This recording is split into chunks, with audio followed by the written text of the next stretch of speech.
जय हिंद दोस्तों, TN मेंटोरा channel में आपका स्वागत है। आज हम सीडीपी का 500 मोस्ट इम्पॉर्टेंट क्वेश्चन करेंगे वन लाइनर में, ताकि आपके पास कम समय में ज़्यादा क्वेश्चंस की भरमार हो और आपको ये पेपर फर्स्ट और पेपर सेकंड में इससे बाहर कोई भी क्वेश्चन नहीं मिलेगा। ये टॉप 500 क्वेश्चन है जिससे आपको पेपर फर्स्ट और पेपर सेकंड में बहुत ही हेल्प मिलेगा और इसमें कम समय में आपको ज़्यादा क्वेश्चंस करने का मौका दिया जा रहा है। तो चलिए स्टार्ट करते हैं। हमारा पहला क्वेश्चन है, बाल विकास किस आयु तक माना जाता है? तो बाल विकास है यह जन्म से किशोरावस्था तक माना जाता है। अगला हमारा प्रश्न है, शैशवावस्था की आयु क्या है? तो शैशवावस्था की आयु 0 से 2 वर्ष मानी गई है। अगला हमारा प्रश्न है कि प्रारंभिक बाल्यावस्था की आयु क्या है? तो प्रारंभिक बाल्यावस्था की आयु 2 से 6 वर्ष तक मानी जाती है। अगला हमारा प्रश्न है कि उत्तर बाल्यावस्था की आयु क्या है? तो उत्तर बाल्यावस्था की आयु 6 से 12 वर्ष तक मानी जाती है। अगला हमारा प्रश्न है, किशोरावस्था की आयु क्या है? तो किशोरावस्था की आयु 12 से 18 वर्ष तक मानी जाती है। अगला हमारा प्रश्न है क्वेश्चन नंबर 6, बाल विकास का अध्ययन किस पर आधारित होता है? तो बाल विकास का अध्ययन वैज्ञानिक अध्ययन पर आधारित होता है। हमारा नेक्स्ट क्वेश्चन है क्वेश्चन नंबर 7। क्वेश्चन नंबर जो 7 है, विकास का क्रम कैसा होता है? तो विकास का क्रम सिर से पैर की ओर होता है। अगला हमारा प्रश्न है क्वेश्चन नंबर 8, विकास निरंतर प्रक्रिया है या नहीं? तो विकास निरंतर प्रक्रिया होती है। इसका ऑप्शन हाँ सही हो जाएगा। अगला हमारा प्रश्न है कि वृद्धि और विकास में किसका अंतर होता है? तो वृद्धि और विकास में मात्रात्मक और गुणात्मक अंतर होता है। अगला हमारा प्रश्न है क्वेश्चन नंबर 10, वंशानुक्रम किससे संबंधित है? तो जो वंशानुक्रम होता है यह जन्मजात गुण से संबंधित होता है। अगला हमारा प्रश्न है, वातावरण का प्रभाव किस पर पड़ता है? तो वातावरण का प्रभाव व्यवहार पर पड़ता है। अगला हमारा प्रश्न है क्वेश्चन नंबर 12, बालक का प्रथम शिक्षक कौन होता है? तो बालक का प्रथम शिक्षक उसकी माता होती है। अगला हमारा प्रश्न है कि बाल विकास का संबंध किससे है? तो बाल विकास का संबंध व्यक्तित्व से है। अगला हमारा प्रश्न है क्वेश्चन नंबर 14, सीखने की प्रक्रिया कब शुरू होती है? तो सीखने की प्रक्रिया जन्म से ही शुरू हो जाती है। अगला हमारा प्रश्न है कि बालक का सर्वांगीण विकास किससे होता है? तो बालक का जो सर्वांगीण विकास होता है वह शिक्षा से होता है। अगला हमारा प्रश्न है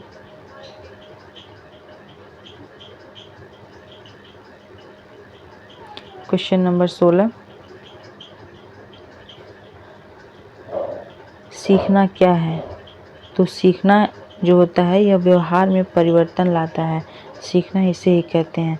अगला हमारा प्रश्न है क्वेश्चन नंबर 17 कि सीखना अस्थायी होता है या अस्थायी? तो सीखना एक अस्थायी क्रिया है, क्योंकि हम जो भी चीज़ें सीखते हैं जैसे खाना, उठना, बैठना, पढ़ना, लिखना, ये सारी चीज़ें हमारे अस्थायी में आते हैं। अगला हमारा प्रश्न है कि सीखना अनुभव पर आधारित है या नहीं? तो सीखना हाँ बिल्कुल अनुभव पर ही आधारित होता है। अगला हमारा प्रश्न है क्वेश्चन नंबर 19, परिपक्वता का संबंध किससे है? तो परिपक्वता का संबंध आंतरिक विकास से है। इसका ऑप्शन आंतरिक विकास से सही हो जाएगा। अगला हमारा क्वेश्चन है क्वेश्चन नंबर 20, बुद्धि का संबंध किससे है? तो बुद्धि का संबंध जो होता है यह समस्या समाधान से होता है। अगला हमारा प्रश्न है क्वेश्चन नंबर 21, आईक्यू जो होता है इसका पूरा नाम क्या है? तो आईक्यू का पूरा नाम इंटेलिजेंस इक्विटेंट है। अगला हमारा प्रश्न है, सामान्य आईक्यू कितनी होती है? तो जो सामान्य आईक्यू होती है वह 90 से 110 के बीच होती है। ये क्वेश्चंस बहुत ही इम्पोर्टेंट क्वेश्चंस हैं, आप लोग इसे बार बार रिवाइज करते हुए चलिएगा अपने मन में। अगला हमारा प्रश्न है क्वेश्चन नंबर 23, ये प्रतिभाशाली बालक की आईक्यू कितनी होती है?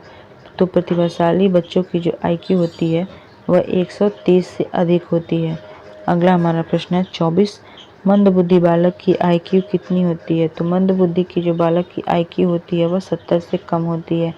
अगला हमारा प्रश्न है, बुद्धि जो परीक्षण किसने दिया था? जो बुद्धि का परीक्षण किसने दिया था? तो बीने एवं साइमन ने दिया था।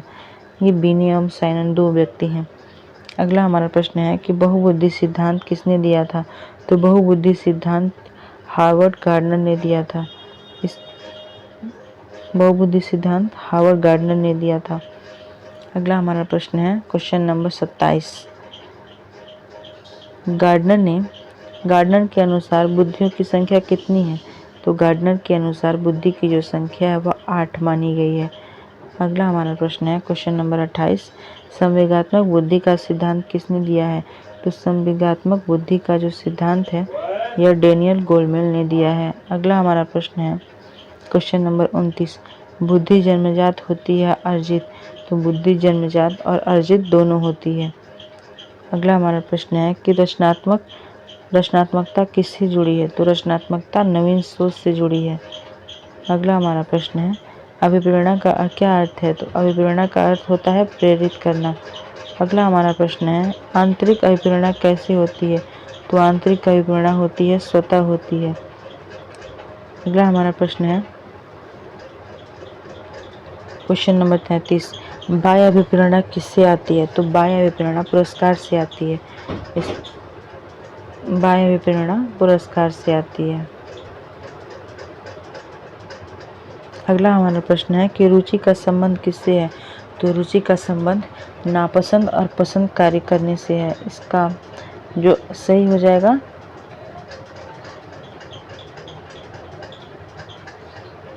नापसंद और पसंद कार्यों से है।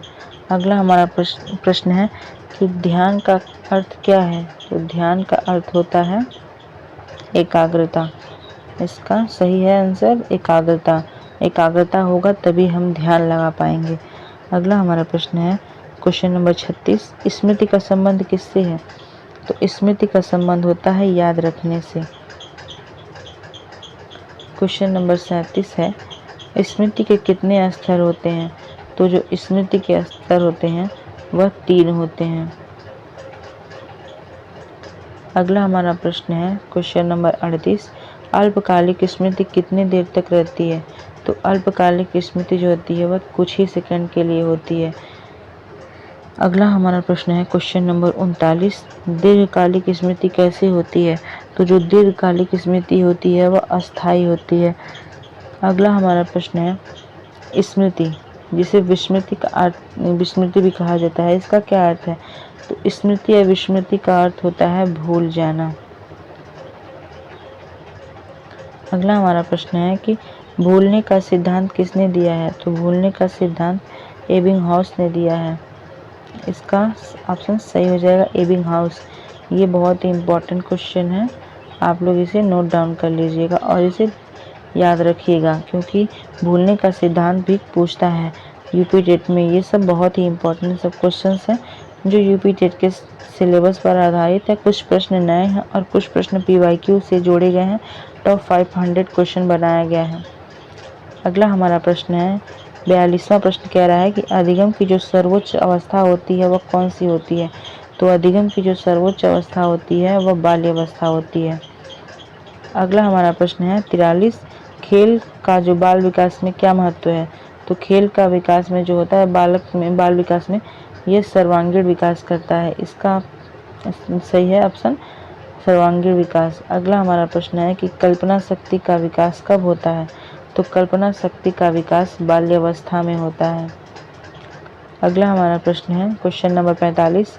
नैतिक विकास का सिद्धांत किसने दिया था? तो नैतिक विकास का सिद्धांत कोलबर्ग ने दिया था। ये क्वेश्चंस भी बहुत ही इम्पोर्टेंट क्वेश्चन है, आप लोग इसे नोट डाउन कर लीजिएगा।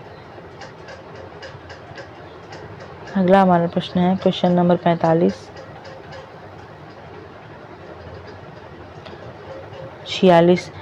नैतिक विकास कितने स्तरों में होता है? तो नैतिक विकास जो है यह 3 स्तरों में होता है।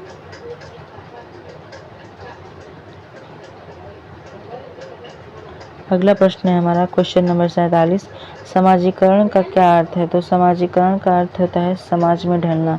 क्वेश्चन नंबर 48 है समाजीकरण की पहली संस्था कौन सी है? तो समाजीकरण की पहली संस्था परिवार होता है। Question number 49। अनुशासन का सर्वोत्तम रूप कौन सा है? तो अनुशासन का सर्वोत्तम स्वरूप जो होता है वह स्व अनुशासन है। अगला हमारा क्वेश्चन है 50। दंड आधारित अनुशासन किसे कहते हैं? दंड आधारित जो अनुशासन होता है उसे नकारात्मक अनुशासन कहते हैं। ये 50 क्वेश्चंस बहुत ही मोस्ट इम्पॉर्टेंट थे। अब आगे हम लोग अगला क्वेश्चन करेंगे जो कि भी 450 बाकी है। तो चलिए स्टार्ट करते हैं। जो है अगला क्वेश्चन हमारा 51 नंबर, बाल केंद्रित शिक्षा का समर्थक कौन है? तो बाल केंद्रित शिक्षा का समर्थक रूसो है। अगला हमारा क्वेश्चन है 52, सीखने का सबसे अच्छा तरीका क्या है? तो सीखने का सबसे अच्छा तरीका होता है करके सीखना, लर्निंग बाय डूइंग, क्योंकि इसमें हम जब करके सीखते हैं तो हमारी रुचि भी जागृत होती है और हम जल्दी से किसी चीज़ को सीखते हैं। अगला हमारा प्रश्न है कि बालक को शिक्षा का केंद्र किसने माना है? तो बालक को शिक्षा का केंद्र रूसो ने माना है और बाल केंद्रित शिक्षा के समर्थक भी रूसो ही थे। अगला हमारा प्रश्न है कि परियोजना विधि किसने दी है? तो परियोजना विधि किलपैट्रिक ने दिया था। अगला हमारा प्रश्न है क्वेश्चन नंबर 55, सहशिक्षा का क्या अर्थ है? तो सहशिक्षा का अर्थ होता है साथ साथ पढ़ना।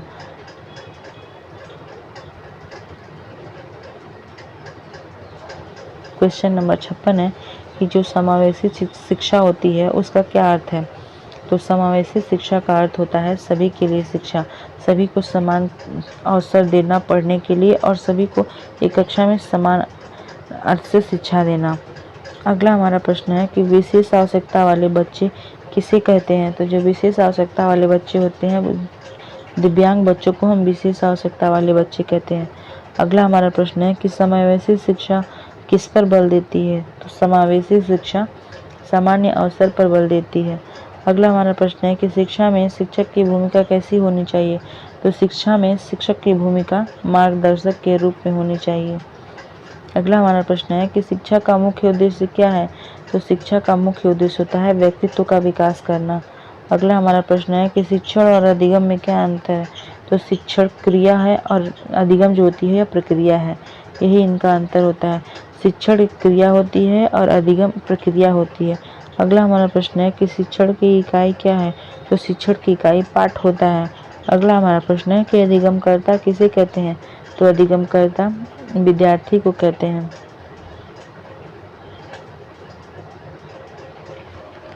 अगला हमारा प्रश्न है कि कक्षा में विविधता क्यों होती है? तो कक्षा में विविधता इसलिए होती है क्योंकि विभिन्न व्यक्तिगत विभिन्नता के कारण होती है।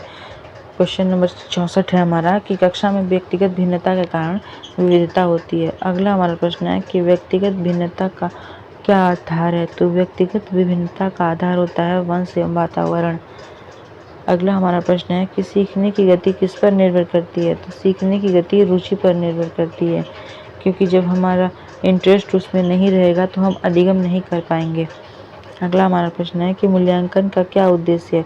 तो मूल्यांकन का अर्थ यही होता है कि हम प्रगति जानते हैं और उसकी प्रगति जानते हैं कि बच्चा कितना प्रगति कर रहा है और इसे किस चीज़ की ज़रूरत है ताकि वो आगे भी प्रगति और आगे करे। अगला हमारा प्रश्न है कि निरंतर मूल्यांकन किस पर बल देता है? तो निरंतर जो मूल्यांकन होता है ये संपूर्ण विकास पर बल देता है। अगला हमारा प्रश्न है क्वेश्चन नंबर 69, गठनात्मक मूल्यांकन कब होता है? तो गठनात्मक मूल्यांकन जब होता है जब हम सीखते हैं उसके समय में गठनात्मक मूल्यांकन होता है। क्वेश्चन नंबर 70 है, समापनात्मक मूल्यांकन कब होता है? तो समापनात्मक मूल्यांकन अंत में होता है। अगला प्रश्न है कि शिक्षण सहायक सामग्री का लाभ क्या है? तो शिक्षण सहायक जो सामग्री है उसका लाभ होता है रुचियों को बढ़ाना। जो शिक्षण सहायक सामग्री होता है बच्चों को उसको जैसे ग्लोबल हो गया, फ्लो चार्ट हो गया, मानचित्र हो गया, ये सब सारी की सारी चीज़ें बच्चों को अपनी तरफ ध्यान आकर्षित करने के लिए क्लास में इस्तेमाल किया जाता है, जिससे बच्चों में रुचियाँ उत्पन्न हो ताकि वो अच्छे से अधिगम कर पाएँ और सीख पाएँ। अगला हमारा प्रश्न है क्वेश्चन नंबर 72, पाठ्य योजना क्यों आवश्यक है? तो पाठ्य योजना इसलिए आवश्यक है क्योंकि सुव्यवस्थित शिक्षण के लिए कि हम जब पाठ्य योजना पहले से तैयार करके रहेंगे तो बच्चों को उनके हिसाब से पढ़ा पाएंगे। पाठ्य योजना इसलिए आवश्यक होती है सुव्यवस्थित शिक्षण के लिए। अगला हमारा प्रश्न है कि प्रश्न जो है पूछने का उद्देश्य क्या होता है? तो जो हम प्रश्न पूछते हैं उससे बच्चों में सोच विकसित करने का उद्देश्य होता है, ताकि हम कोई भी कहानी सुनाते हैं उससे रिलेटेड बच्चों से ये जानने की कोशिश करते हैं कि बच्चा कहाँ तक सीखा और वो उससे क्या क्वेश्चन कर पा रहा है, उसे कहाँ समझ में नहीं आ रहा है और वो किस चीज़ों का वर्णन चाहता है। अगला हमारा प्रश्न है कि बालक का अधिकार किससे जुड़ा है? तो बालक का अधिकार जुड़ा है सम्मान से। अगला हमारा प्रश्न है कि बाल अधिकार दिवस कब मनाया जाता है? तो बाल अधिकार दिवस 14 नवंबर को मनाया जाता है। अगला हमारा प्रश्न है क्वेश्चन नंबर 76, राष्ट्रीय शिक्षा नीति 2020 किस पर आधारित है? तो राष्ट्रीय शिक्षा जो 2020 है यह कस्तूरी रंगन समिति से पर आधारित है। इनकी सलाह पर आया था। ये बाल केंद्रीय शिक्षा पर आधारित है। अगला हमारा क्वेश्चन है 77 नंबर, NEP 2020 में संरचना क्या है? तो NEP 2020 में संरचना है 5+3+3+4। पहले 10+2 था, लेकिन अब 5+3+ पहले 10+2 था, अब 5+2 3+3+4 है। अगला हमारा प्रश्न है कि प्रारंभिक शिक्षा किस पर आधारित होती है? तो जो हमारी प्रारंभिक शिक्षा होती है यह खेल विधि पर आधारित होती है। जैसे हम बच्चे जब छोटे छोटे रहते हैं तो उन्हें आंगनवाड़ी में ले जाया जाता है। वहाँ बच्चे खेल खेल के माध्यम से चीज़ों को सीखते हैं और अपने अंदर सुधार लाते हैं और अधिगम की प्रक्रिया उनकी वहीं से स्टार्ट हो जाती है। अगला हमारा प्रश्न है कि सीखने में भाषा की भूमिका कैसी होती है? तो सीखने में भाषा की भूमिका बहुत ही महत्वपूर्ण है, क्योंकि बिना भाषा के हम कोई भी चीज़ें नहीं सीख सकते हैं। अगला हमारा प्रश्न है क्वेश्चन नंबर 80, मातृभाषा में शिक्षा क्यों आवश्यक है? तो मातृभाषा में शिक्षा स्पष्ट समझने के लिए आवश्यक है। अगला हमारा प्रश्न है कि शिक्षण में ICT का उपयोग क्यों है? तो शिक्षण में ICT का उपयोग आधुनिक शिक्षा के लिए होता है। अगला हमारा प्रश्न है कि अधिगम की बाधा क्या कहलाती है? तो अधिगम की जो बाधा होती है वह अवरोध कहलाती है। अगला हमारा प्रश्न है कि सीखने में जो भय होता है यह कैसा प्रभाव होता है? जो हम सीखते हैं उसमें अगर जो भय पैदा हो जाता है तो वहाँ नकारात्मक प्रभाव होता है। क्वेश्चन नंबर 84 है, सकारात्मक वातावरण से क्या अभिप्राय होता है? तो सकारात्मक जो अभिप्राय वातावरण होता है उससे हम बेहतर अधिगम कर पाते हैं और हमें खुला माहौल मिलता है, जिससे हमारा माइंड फ्री रहता है और हम किसी चीज़ को सीखने के लिए अपनी रुचि को उत्पन्न करते हैं। क्वेश्चन नंबर 85 है, शिक्षक का व्यवहार कैसा होना चाहिए? तो शिक्षक का व्यवहार सहानुभूतिपूर्ण होना चाहिए। अगला हमारा प्रश्न है कि कक्षा प्रबंधन का उद्देश्य क्या है? तो जो कक्षा प्रबंधन का उद्देश्य ये है कि कक्षा में अनुशासन बनाए रखना इसका मुख्य उद्देश्य होता है, ताकि अधिगम को सुचारू रूप से किया जा सके। अगला हमारा प्रश्न है क्वेश्चन नंबर 87, अधिगम का सर्वोत्तम मूल्यांकन क्या होता है? तो अधिगम का सर्वोत्तम जो मूल्यांकन होता है वो प्रदर्शन करना होता है। अगला हमारा प्रश्न है क्वेश्चन नंबर 88,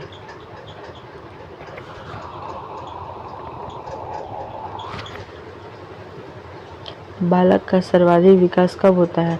तो बालक का सर्वाधिक विकास बाल्यावस्था में ही हो जाता है। किशोरावस्था तक वो परिपक्व हो जाते हैं, उनका विकास परिपक्व हो जाता है। अगला हमारा प्रश्न है कि शिक्षा जीवन पर्यंत प्रक्रिया है या नहीं? हाँ, शिक्षा जो है यह जीवन पर्यंत चलने वाली प्रक्रिया है, क्योंकि हम जीवन भर सभी चीज़ों से जो हमारे वातावरण में है उससे सभी चीज़ों से हम कुछ न कुछ हमेशा हर रोज़ हर घड़ी सीखते रहते हैं। इसलिए शिक्षा जो है जीवन पर्यंत चलने वाली प्रक्रिया है। अगला हमारा प्रश्न है कि सीखने का सबसे प्रभावी साधन क्या है? तो सीखने का सबसे प्रभावी साधन अनुभव को माना गया है, क्योंकि जब हम सीखते हैं तो उसमें कुछ त्रुटियां होती हैं तो उससे हम अनुभव प्राप्त करते हैं, और जब हम उस काम को दोबारा करते हैं तो हम अपने पिछले अनुभव के आधार पर उसमें कुछ सुधार करके हम कुछ एक्स्ट्रा अधिगम करते हैं। क्वेश्चन नंबर 91 है कि शिक्षण में प्रेरणा का क्या महत्व है? तो शिक्षण में प्रेरणा इसलिए महत्वपूर्ण है क्योंकि जब हमें किसी चीज़ से प्रेरणा मिलती है, हम मोटिवेटेड होते हैं, तो हमें रुचि उसमें मिलती है, उसमें हमारी रुचि जागृत होती है और हम उसमें बहुत ही अच्छे तरीके से बेहतर ढंग से सीख पाते हैं। अगला हमारा प्रश्न है कि बालक की जिज्ञासा क्या दर्शाती है? तो बालक की जिज्ञासा ये दर्शाती है कि उसकी सीखने की इच्छा कितनी है। अगला हमारा प्रश्न है कि सृजनात्मक बालक कैसा होता है? तो सृजनात्मक बालक जो होता है वह नवीन सोच वाला होता है, उसके अंदर बहुत ही क्रिएटिविटी भरी रहती है, किसी भी चीज़ों को अलग अलग चीज़ों से अधिगम करता है, उससे सीखता है, उसमें अपना जैसे डाइवर्जेंट थिंकिंग लगाता है कि हम कोई भी चीज़ रहता है डाइवर्जेंट थिंकिंग लगाता है कि ये आंसर होगा, ये आंसर होगा, या फिर इसको ऐसे सीखना है, इसको ऐसे करना है। अगला हमारा प्रश्न है क्वेश्चन नंबर 94, बालक की त्रुटि को कैसे देखना चाहिए। तो जो बालक जब त्रुटि करता है हम उसे सीखने के अवसर के रूप में देखेंगे, क्योंकि जब बच्चा त्रुटि नहीं करेगा तो वो सीखेगा कैसे। अगला हमारा प्रश्न है कि शिक्षा का आदर्श व्यवहार किसे प्रभावित करता है। तो शिक्षा का आदर्श जो होता है, आदर्श व्यवहार होता है, वह बालक को प्रभावित करता है। अगला हमारा प्रश्न है कि बालक का जो आत्मसम्मान है वो क्यों ज़रूरी है। तो बालक का जो आत्मसम्मान है यह व्यक्तित्व विकास के लिए ज़रूरी है। अगला हमारा प्रश्न है अधिगम की सफलता किस पर निर्भर है। तो जो अधिगम की जो सफलता होती है वह शिक्षक बालक के संबंध पर निर्भर करती है, क्योंकि जब शिक्षक और बालक के बीच का जो अंतर संबंध है वो अच्छा रहेगा तो बालक जो है वो अधिगम अच्छे से करेगा, उस पर सकारात्मक प्रभाव पड़ेगा। अगला हमारा प्रश्न है क्वेश्चन नंबर 98, शिक्षा का जो अंतिम लक्ष्य होता है वो क्या होता है। तो शिक्षा का जो अंतिम लक्ष्य होता है वह बालक का संपूर्ण विकास करना होता है। अगला हमारा प्रश्न है कि सीडीपी का मुख्य फोकस क्या है। जो चाइल्ड डेवलपमेंट एंड साइकोलॉजी है इसका मुख्य फोकस ये होता है बालक होता है। क्वेश्चन नंबर 100 है, अधिगम की परिभाषा किसने दी है। तो अधिगम की परिभाषा वुडवर्थ ने दिया है। अगला हमारा प्रश्न है क्वेश्चन नंबर 100 तक हम लोगों ने कर लिया है। अब इसके बाद से हम लोग 101वें क्वेश्चन की तरफ बढ़ते हैं। हमारा 101वां क्वेश्चन है, अधिगम का सबसे महत्वपूर्ण तत्व क्या है। तो अधिगम का सबसे महत्वपूर्ण तत्व होता है अनुभव।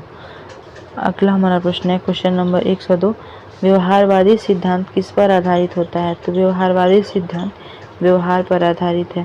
क्वेश्चन नंबर 103, क्लासिकल कंडीशनिंग सिद्धांत किसने दिया है। तो क्लासिकल कंडीशनिंग सिद्धांत पावलोव ने दिया है। ये क्वेश्चन बहुत ही इंपॉर्टेंट है, आप लोग इसे एक बार नोट कर लीजिएगा और इसे आप लोग ध्यान में रखिएगा, क्योंकि यूपी टेट फर्स्ट या पेपर सेकेंड में पावलोव से रिलेटेड 3-4 क्वेश्चन आपको देखने को ज़रूर मिलेंगे। अगला हमारा प्रश्न है 104वां प्रश्न हमारा है कि ऑपरेटर कंडीशनिंग किसने दिया है। तो जो ऑपरेटर कंडीशनिंग है यह स्किनर ने दिया है। अगला हमारा प्रश्न है कि प्रयास एवं त्रुटि का सिद्धांत किसने दिया है। तो प्रयास एवं त्रुटि का सिद्धांत थॉर्नडाइक ने दिया है। अगला हमारा प्रश्न है कि 106 नंबर, थॉर्नडाइक ने किस सिद्धांत के लिए प्रसिद्ध है। जो थॉर्नडाइक है यह SR सिद्धांत के लिए प्रसिद्ध है। अगला हमारा प्रश्न है कि अधिगम के मुख्य नियम कितने हैं। तो अधिगम के मुख्य नियम 3 हैं। अगला हमारा प्रश्न है कि अभ्यास का नियम किससे जुड़ा है। तो अभ्यास का नियम दोहराव से जुड़ा है। यहाँ रटने से नहीं, यहाँ दोहराव किया जा रहा है। रटने की प्रणाली हमेशा शिक्षण अधिगम में नकारात्मक दृष्टि से देखा गया है। अगला हमारा प्रश्न है कि प्रभाव का नियम किस पर आधारित है। तो जो प्रभाव का नियम है यह संतोष और असंतोष पर आधारित है। अगला हमारा प्रश्न है 110वां प्रश्न, तत्परता का नियम किससे जुड़ा है। तो तत्परता का नियम मानसिक तैयारी से जुड़ा है। अगला हमारा प्रश्न है कि संज्ञानात्मक सिद्धांत किस पर बल देता है। तो जो संज्ञानात्मक सिद्धांत होता है यह मानसिक प्रक्रिया पर बल देता है।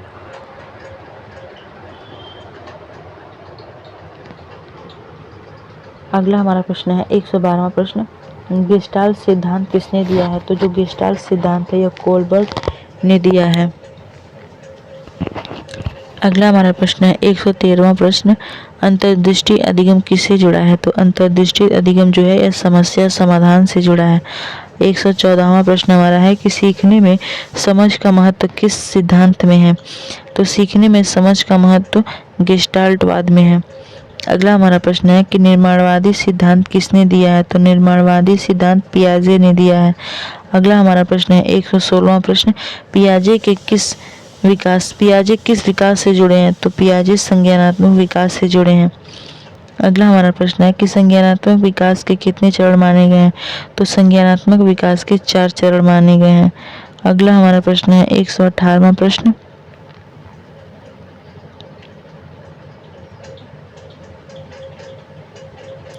संवेदी गतिक अवस्था की आयु क्या है। तो संवेदी गतिक अवस्था की आयु 0 से 2 वर्ष तक मानी गई है। अगला हमारा प्रश्न है 119वां, पूर्व संक्रियात्मक अवस्था की आयु क्या है। तो पूर्व संक्रियात्मक अवस्था की आयु 2 से 7 है। अगला हमारा प्रश्न है 120वां, मूर्त संक्रियात्मक अवस्था की आयु कितनी है। तो मूर्त संक्रियात्मक अवस्था की आयु 7 से 11 वर्ष है। अगला हमारा प्रश्न है कि औपचारिक संक्रियात्मक अवस्था की आयु क्या है। औपचारिक संक्रियात्मक अवस्था की आयु 11 से अधिक वर्ष तक मानी गई है। ये चारों के चारों क्वेश्चंस आप लोग जरूर रिपीट कर लीजिएगा और याद कर लीजिएगा। ये क्वेश्चंस बार बार रिपीटेड होते हैं। अगला हमारा प्रश्न है 122वां, पियाजे के अनुसार बालक कैसा होता है? तो पियाजे के अनुसार बालक सक्रिय सीखने वाला होता है। अगला हमारा प्रश्न है 123वां, आत्मसात का अर्थ क्या होता है? तो आत्मसात का अर्थ होता है नया ज्ञान जोड़ना। अगला हमारा प्रश्न है 124वां, समायोजन का क्या अर्थ है? तो समायोजन का अर्थ होता है ज्ञान में परिवर्तन करना। अगला हमारा प्रश्न है 125वां, संतुलन का क्या अर्थ है? तो संतुलन का अर्थ होता है ज्ञान का संतुलन। अगला हमारा प्रश्न है 126वां प्रश्न, वाइगोस्की किस विकास से जुड़े हैं? तो वाइगोस्की सामाजिक विकास से जुड़े हैं। अगला हमारा प्रश्न है कि जेडपीडी का पूरा नाम क्या है? तो जेडपीडी का पूरा नाम zonal of proximal axle development है। ये क्वेश्चंस बहुत ही इम्पोर्टेंट है, कभी कभी फुल फॉर्म भी पूछ लेता है। अगला हमारा प्रश्न है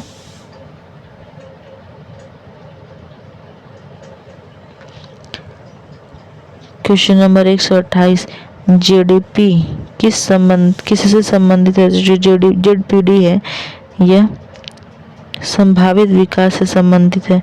अगला हमारा प्रश्न है कि सहपाठी अधिगम का अर्थ समर्थक कौन है? तो सहपाठी अधिगम का समर्थक वाइगोस्की है। अगला हमारा प्रश्न है कि इसके फोल्डिंग का क्या अर्थ है? तो इसके फोल्डिंग का अर्थ होता है सहायता देना।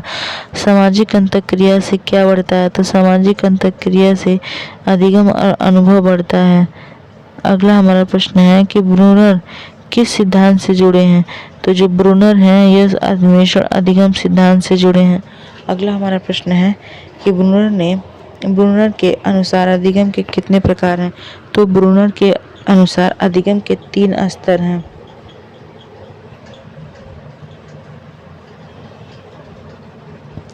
एक 134वां प्रश्न है कि जो क्रियात्मक प्रतिनिधित्व किस आयु में होता है? तो जो क्रियात्मक प्रतिनिधित्व होता है यह प्रारंभिक आयु में होता है। अगला हमारा प्रश्न है कि प्रतीकात्मक प्रतिनिधित्व किससे जुड़ा है?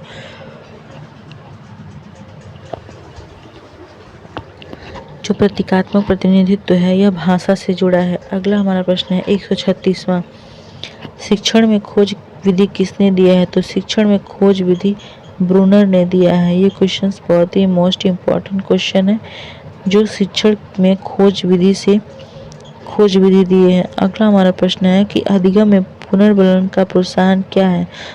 पुनर्बलन का क्या अर्थ है? तो अधिगम में पुनर्बलन का अर्थ होता है प्रोत्साहन।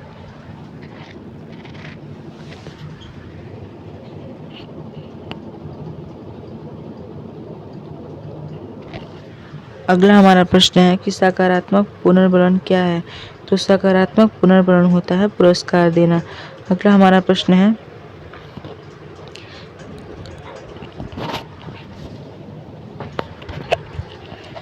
नकारात्मक पुनर्बलन क्या है? तो नकारात्मक जो पुनर्बलन होता है यह दंड देना या दंड हटाना होता है।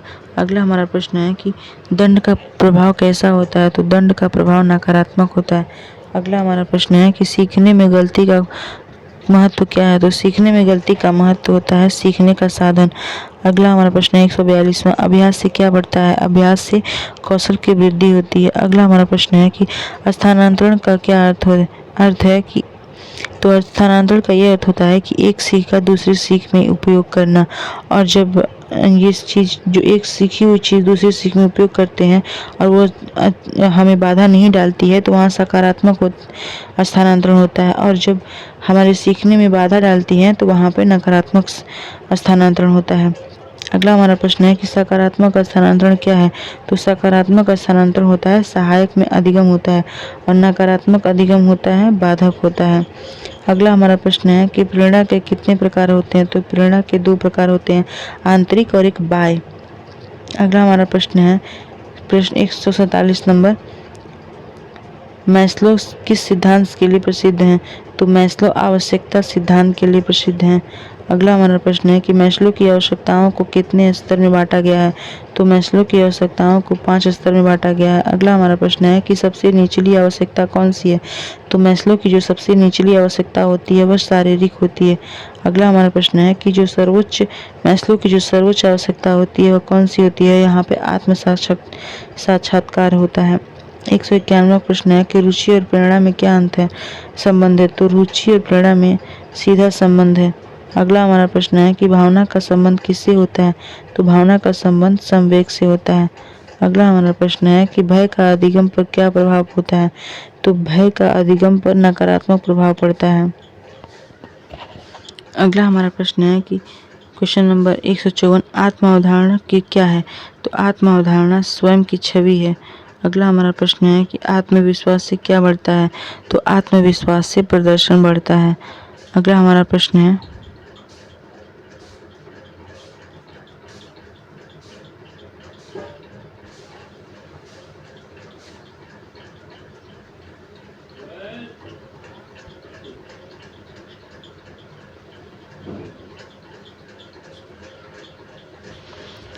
आत्मविश्वास से क्या बढ़ता है? अगला हमारा प्रश्न है कि 155 आत्मविश्वास से क्या बढ़ता है? तो आत्मविश्वास से प्रदर्शन करने में आत्मशक्ति आती है कि हम किसी भी चीज़ों का प्रदर्शन कर पाते हैं, हमारे अंदर की झिझक खत्म हो जाती है। अगला हमारा प्रश्न है कि तनाव का प्रभाव कैसा होता है? तो तनाव का प्रभाव अधिगम घटाता है। अगला हमारा प्रश्न है कि मानसिक स्वास्थ्य किससे जुड़ा है? तो मानसिक स्वास्थ्य हमारा भावनात्मक संतुलन से जुड़ा है। क्वेश्चन नंबर 158 है कक्षा में सकारात्मक वातावरण क्यों आवश्यक है? तो कक्षा में सकारात्मक वातावरण इसलिए आवश्यक है क्योंकि हम बेहतर से सीख पाते हैं। अगला हमारा प्रश्न है शिक्षक का व्यवहार कैसा होना चाहिए? तो शिक्षक का व्यवहार लोकतांत्रिक होना चाहिए। अगला हमारा प्रश्न है कि कक्षा में अनुशासन का सर्वोत्तम तरीका क्या होना चाहिए? तो कक्षा में अनुशासन का सर्वोत्तम तरीका स्वशासन होना चाहिए। अगला हमारा प्रश्न है कि लोकतांत्रिक अनुशासन किस पर आधारित है? तो लोकतांत्रिक जो शासन है सहभागिता पर आधारित है। अगला हमारा प्रश्न है क्वेश्चन नंबर 162। इसमें आपको PYQ से जुड़े और जितने भी थिंकर्स हैं उनसे रिलेटेड सारे टॉपिक को कवर करने का कोशिश किया गया है, तो इसे आप लोग एक बार ज़रूर देख लीजिएगा, स्किप मत करिएगा, वीडियो को लास्ट तक ज़रूर देखिएगा। अगला हमारा प्रश्न है तानाशाही अनुशासन कैसे होता है? तो तानाशाही अनुशासन कठोर होता है। अगला हमारा प्रश्न है कि जो नैतिक शिक्षा का उद्देश्य है वह क्या है? तो नैतिक शिक्षा का मुख्य उद्देश्य ये होता है कि चारित्रिक निर्माण करना। अगला हमारा प्रश्न है कि मूल्य शिक्षा का संबंध किससे है? तो मूल्य शिक्षा का संबंध आचरण से है। अगला हमारा प्रश्न है कि बालक का जो नैतिक विकास होता है किससे प्रभावित होता है? तो बालक का नैतिक विकास समाज से प्रभावित होता है। अगला हमारा प्रश्न है कि सहानुभूति का क्या अर्थ है? सहानुभूति का अर्थ होता है भाव समझना। अगला हमारा प्रश्न है कि समावेशी कक्षा का क्या उद्देश्य है? तो समावेशी कक्षा का उद्देश्य है सभी को अवसर देना। क्वेश्चन नंबर 168 है विशेष आवश्यकता वाले बच्चों के लिए क्या ज़रूरी है? तो विशेष आवश्यकता वाले बच्चों के लिए अनुकूलन जरूरी है। अगला हमारा प्रश्न है कि सीखने में भिन्नता क्यों होती है? तो सीखने में भिन्नता इसलिए होती है क्योंकि व्यक्तिगत अंतर होता है। कोई बच्चा मंद बुद्धि का होता है, कोई सामान्य बुद्धि का होता है, कोई हाई IQ लेवल का होता है, इसलिए सीखने में भिन्नता होती है। अगला हमारा प्रश्न है कि व्यक्तिगत अंतर का आधार क्या है? तो व्यक्तिगत अंतर का आधार वंशानुक्रम भी होता है। अगला हमारा प्रश्न है कक्षा में विविधता का लाभ क्या है? तो कक्षा में विविधता का लाभ होता है समृद्ध अधिगम। अगला हमारा प्रश्न है कि प्रतिभाशाली बच्चों की पहचान कैसे की जाती है?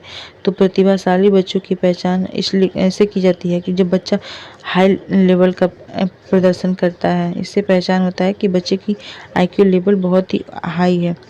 अगला हमारा प्रश्न है कि मंद गति शिक्षार्थी कौन है? तो मंद गति शिक्षार्थी वे होते हैं जो धीरे धीरे सीखते हैं। अगला हमारा प्रश्न है कि जो मंदगति बालक को क्या करना चाहिए? तो मंदगति बालक होते हैं वह अधिक समय उनको देना चाहिए। अगला हमारा प्रश्न है कि मूल्यांकन का मुख्य उद्देश्य क्या है? तो मूल्यांकन का मुख्य उद्देश्य होता है सीख सुधार। अगला हमारा प्रश्न है मूल्यांकन के कितने प्रकार हैं? तो मूल्यांकन के 2 प्रकार हैं। अगला हमारा प्रश्न है कि गठनात्मक मूल्यांकन कब होता है? तो गठनात्मक मूल्यांकन सीखते समय होता है। अगला हमारा प्रश्न है कि समापनात्मक मूल्यांकन कब होता है? तो समापनात्मक मूल्यांकन अंत में होता है। ये क्वेश्चन से ही पता चल जा रहा है कि आंसर क्या होगा। अगला हमारा प्रश्न है कि जो CCE का पूरा नाम क्या है? तो CCE का पूरा नाम है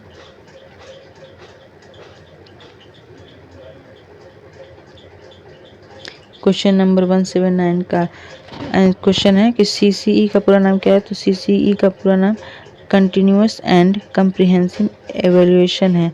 अगला हमारा प्रश्न है कि CCE किस पर बल देता है? तो CCE सर्वांगीण विकास पर बल देता है। अगला हमारा प्रश्न है परीक्षण और मूल्यांकन में क्या अंतर है? तो परीक्षण और मूल्यांकन में सीमित और व्यापक का अंतर है। अगला हमारा प्रश्न है कि निदानात्मक मूल्यांकन का उद्देश्य क्या है? तो निदानात्मक मूल्यांकन का उद्देश्य कमजोरी पहचानना है। अगला हमारा प्रश्न है प्रश्न पत्र कैसा होना चाहिए? तो हमारा प्रश्न पत्र वस्तुनिष्ठ होना चाहिए। अगला हमारा प्रश्न है अच्छे प्रश्न की विशेषता क्या है? अच्छे प्रश्न की विशेषता क्या होती है? क्यों ये विशेषता उसकी होती है कि वो अस्पष्ट होते हैं। अगला हमारा प्रश्न है कि पाठ्य योजना का जो मुख्य उद्देश्य है वो क्या है? तो पाठ्य योजना का जो उद्देश्य होता है सुव्यवस्थित शिक्षण से होता है। अगला हमारा प्रश्न है कि शिक्षण सहायक सामग्री क्यों आवश्यक है?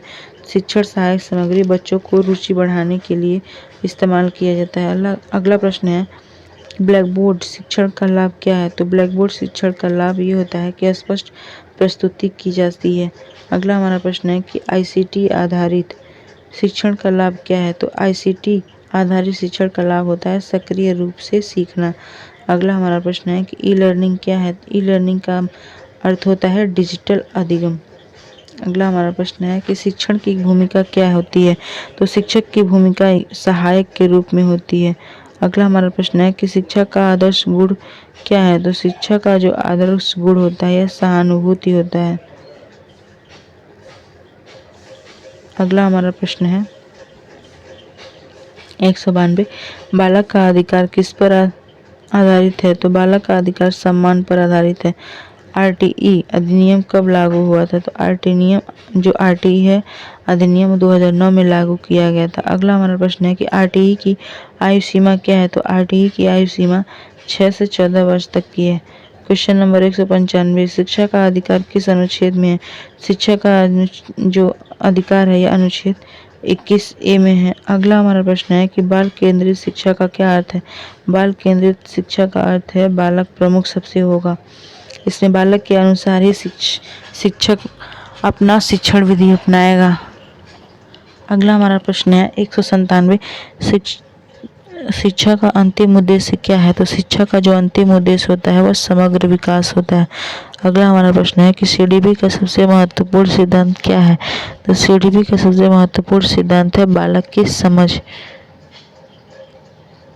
अगला हमारा प्रश्न है CTET में CDP का सबसे महत्व किससे है? तो जो CTET में CDP का महत्व सबसे अधिक है। इसका ऑप्शन नंबर ए ये सही हो जाएगा। अगला हमारा प्रश्न है कि भावनात्मक विकास का संबंध किससे है? तो जो भावनात्मक विकास होता है ये संवेगों से संबंधित होता है। क्वेश्चन नंबर 201 सामाजिक विकास का क्या अर्थ है? तो सामाजिक विकास का अर्थ होता है समाज में समायोजन। अगला हमारा प्रश्न है कि आत्मनियंत्रण का विकास कब होता है? तो आत्मनियंत्रण का विकास किशोरावस्था में होता है। क्वेश्चन नंबर 103 है सहपाठी समूह का प्रभाव किस पर पड़ता है? तो जो सहपाठी समूह का प्रभाव व्यवहार पर पड़ता है। अगला हमारा प्रश्न है कि पहचान संकट किस अवस्था में होती है? तो पहचान संकट किशोरावस्था में होती है। अगला हमारा प्रश्न है कि एरिक्सन किस विकास से जुड़े हैं? तो एरिक्सन मनोसामाजिक विकास से जुड़े हैं। अगला हमारा प्रश्न है कि एरिक्सन ने विकास के कितने चरण बताए हैं? एरिक्सन ने विकास के 8 चरण बताए हैं। अगला हमारा प्रश्न है कि विश्वास बनाम अविश्वास किस आयु में होता है? तो विश्वास और आयु बनाम अविश्वास शैशवावस्था में होता है। पहल बनाम अपराध बोध किस आयु में होता है? तो पहल बनाम अपराध बाल्यावस्था में होता है।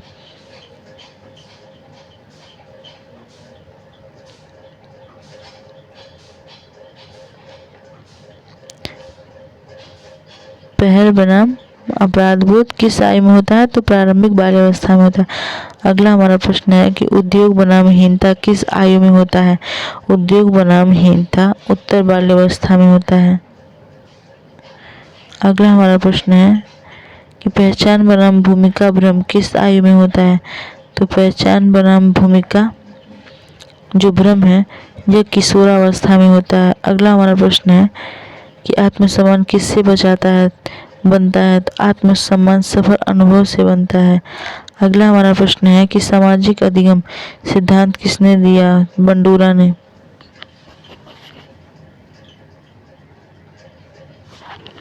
अगला हमारा प्रश्न है क्वेश्चन नंबर 113, अनुकरण का क्या अर्थ है? तो अनुकरण का अर्थ होता है नकल करना। अगला हमारा प्रश्न है कि मॉडलिंग का क्या अर्थ है? तो मॉडलिंग का अर्थ है आदर्श व्यवहार दिखाना। अगला हमारा प्रश्न है कि आत्म प्रभाता का सिद्धांत किसने दिया है? तो जो प्रभाता का सिद्धांत है यह बंडूरा ने दिया है।